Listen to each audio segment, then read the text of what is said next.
Why is it that every time a Palestinian is injured, the media explodes, but when an entire Christian village is wiped off the map in Africa, they are silent? Is Christian blood cheap? Why can entire villages be burnt to the ground in Nigeria, pastors slaughtered in Sudan, women taken, children kidnapped, and churches torched, and the United Nations barely whispers a word? Because they can't blame the Jewish state for it. That's why the international community would rather look away. Hundreds of Christians have been murdered in just the last few weeks in Nigeria. 6 churches destroyed, over 100 believers kidnapped, clergy dragged from their pulpits and executed, and yet no UN emergency meetings, no urgent investigation, no outrage. The pro-Palestine activists who flooded the streets with the cry for humanity don't seem to be bothered by Christians killed in Africa. Now imagine if Israel had done it. The UN would move faster than the speed of light to accuse Israel of war crimes. Western diplomats would fall over themselves to condemn Jerusalem. Journalists would scream genocide while pretending Hamas doesn't exist. But when it's radical Islamist groups wiping out Christians? Nigeria is ground zero for anti-Christian violence. Boko Haram and other radical Islamist groups in Africa aren't secretive. They say what they want: destroy Christians, take their land, rule by force.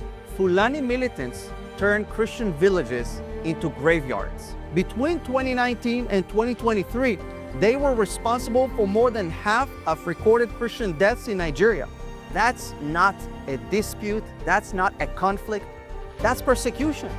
Full stop. Villages emptied, bodies burned, children stolen, survivors shoved into overcrowded camps, forgotten by the world because their suffering can't be used as a weapon against Israel. And the UN, they're busy condemning the Jewish state for defending itself. Sudan is collapsing under war and famine. Christians are hunted, churches destroyed, families targeted for their faith. President Trump spoke up. But where are all the global forums who pretend to champion human rights? Nowhere. They only care when it suits their political agenda. So let's tell the truth that they refuse to face. In Gaza, under Hamas, Christians weren't protected. In Bethlehem, Christians were driven out by the Palestinian Authority. In Syria, they live with constant threats.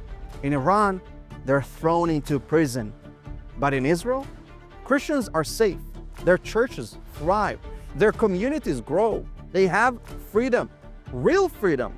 Israel is the only country in the Middle East where Christians are not treated like an endangered species.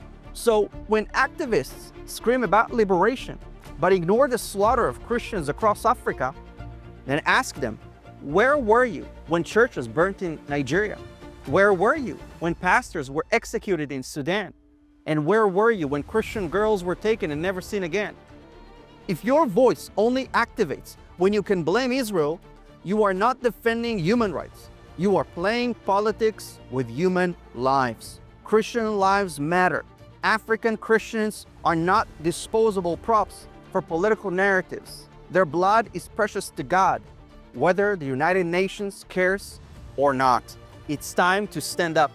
This is a war on Christianity, a real one with real victims. Nigeria, Sudan, Burkina Faso, Mozambique, Niger, Eritrea, the Democratic Republic of the Congo.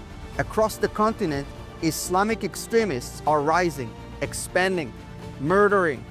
But the international elite shrug, because calling out terror might make someone uncomfortable at a cocktail party in Brussels. I refuse to be silent. To the believers in Africa, we see you, we hear you, and we stand with you. So to every Christian watching this, you have a voice. Use it. Speak boldly. Call out the double standards. Expose the selective outrage.